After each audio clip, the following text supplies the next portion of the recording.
As you may have heard, actor Malcolm Jamal Warner passed away after drowning off the beaches of Costa Rica. Affectionately known as Theo from his role on the hit 80s TV show The Cosby Show, Malcolm Jamal Warner was only 54 years old. In addition to being an accomplished actor, Malcolm Jamal Warner was also a director, musician, poet, husband, and father. But a lot of people might have forgotten the relationship he had with hip-hop music and culture. Thanks for watching the B-Boy Stance.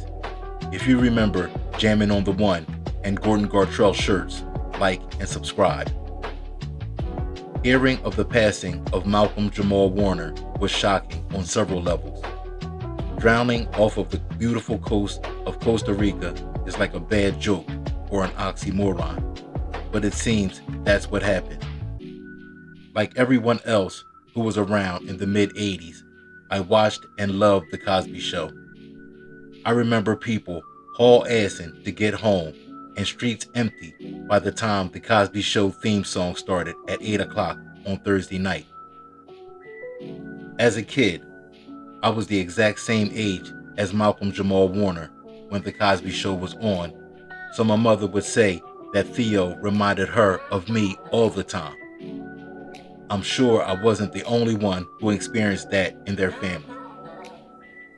But Theo was one of us, the kids born in the 70s and raised in the 80s. While we enjoyed The Cosby Show on a whole, people in my generation embraced Theo because he represented us and we related to him. From the clothes to the dances, the lingo, the trouble he would get into, we grew up right alongside Theo. It was almost like we knew him personally. Theo was hip-hop on The Cosby Show. Many times he exhibited elements of hip-hop on the show that Cliff would mock for our entertainment, just like many of our parents did to us, making fun of our music and culture when it was still burgeoning and emerging back then. Theo did a backspin on one episode, and on another, him and his homeboy Cockroach wrote a rhyme for history class.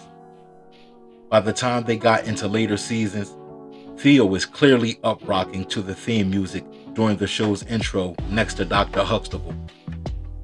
One episode even focused on the juxtaposition of hip-hop dances and classic jazz dances.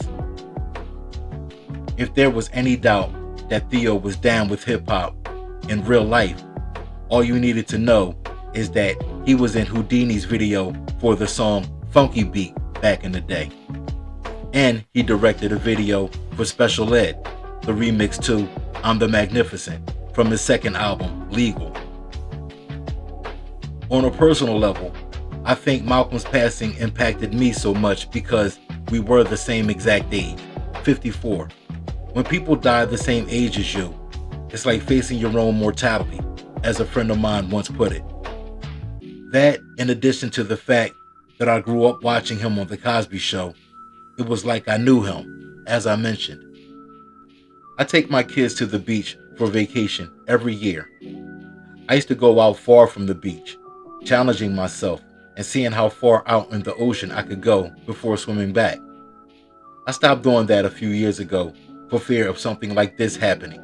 I had to remind myself that as much fun as there is to be had, you can still die on vacation.